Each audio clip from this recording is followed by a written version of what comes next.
John 11. Now a certain man was sick, named Lazarus, of Bethany, the town of Mary and her sister Martha. It was that Mary which anointed the Lord with ointment, and wiped his feet with her hair, whose brother Lazarus was sick. Therefore his sisters sent unto him, saying, Lord, behold, he whom thou lovest is sick. When Jesus heard that, he said, This sickness is not unto death, but for the glory of God, that the Son of God might be glorified thereby. Now Jesus loved Martha and her sister, and Lazarus. When he had heard therefore that he was sick, he abode 2 days still in the same place where he was. Then after that saith he to his disciples, Let us go into Judea again. His disciples say unto him, Master, the Jews of late sought to stone thee, and goest thou thither again? Jesus answered, Are there not 12 hours in the day? If any man walk in the day, he stumbleth not, because he seeth the light of this world. But if a man walk in the night, he stumbleth, because there is no light in him. These things said he, and after that he saith unto them, Our friend Lazarus sleepeth, but I go, that I may awake him out of sleep. Then said his disciples, Lord, if he sleep, he shall do well. Howbeit Jesus spake of his death, but they thought that he had spoken of taking of rest and sleep. Then said Jesus unto them plainly, Lazarus is dead, and I am glad for your sakes that I was not there, to the intent ye may believe. Nevertheless, let us go unto him. Then said Thomas, which is called Didymus, unto his fellow disciples, Let us also go, that we may die with him. Then when Jesus came, he found that he had lain in the grave 4 days already. Now Bethany was nigh unto Jerusalem, about 15 furlongs off. And many of the Jews came to Martha and Mary, to comfort them concerning their brother. Then Martha, as soon as she heard that Jesus was coming, went and met him. But Mary sat still in the house. Then said Martha unto Jesus, Lord, if thou hadst been here, my brother had not died.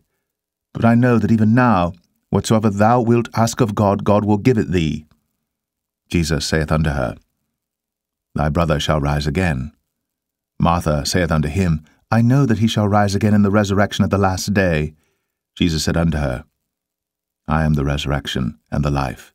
He that believeth in me, though he were dead, yet shall he live. And whosoever liveth and believeth in me shall never die. Believest thou this? She saith unto him, Yea, Lord, I believe that thou art the Christ, the Son of God, which should come into the world. And when she had so said, she went her way, and called Mary her sister secretly, saying, The Master is come, and calleth for thee. As soon as she heard that, she arose quickly, and came unto him. Now Jesus was not yet come into the town, but was in that place where Martha met him.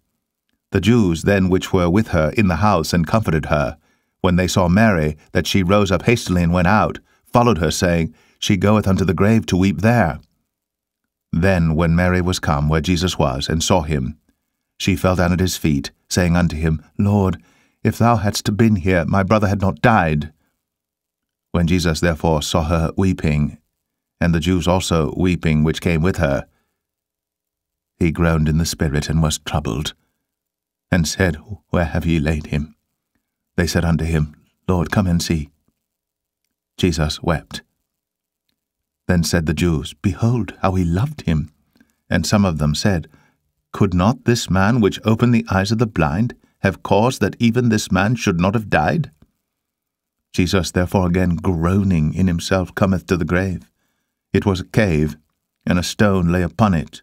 Jesus said, Take ye away the stone. Martha, the sister of him that was dead, saith unto him, Lord, by this time he stinketh, for he hath been dead 4 days.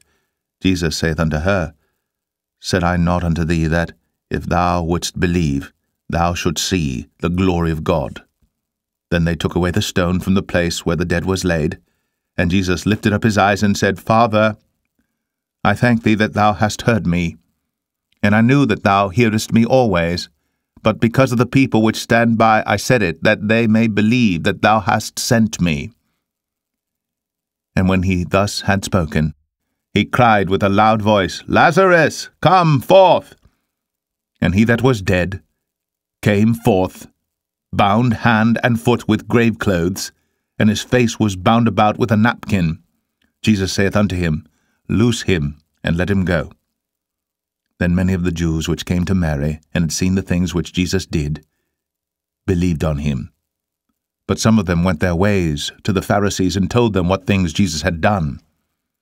Then gathered the chief priests and the Pharisees a council, and said, What do we? For this man doeth many miracles.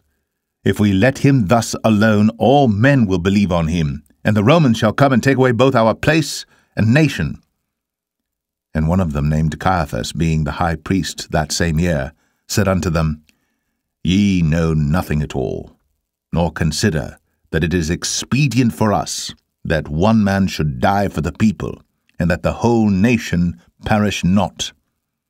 And this spake he not of himself, but being high priest that year, he prophesied that Jesus should die for that nation, and not for that nation only, but that also he should gather together in one the children of God that were scattered abroad. Then from that day forth they took counsel together for to put him to death. Jesus therefore walked no more openly among the Jews, but went thence unto a country near to the wilderness, into a city called Ephraim, and there continued with his disciples. And the Jews' Passover was nigh at hand, and many went out of the country up to Jerusalem before the Passover to purify themselves. Then sought they for Jesus, and spake among themselves as they stood in the temple, What think ye, that he will not come to the feast? Now both the chief priests and the Pharisees had given a commandment that, if any man knew where he were, he should show it, that they might take him.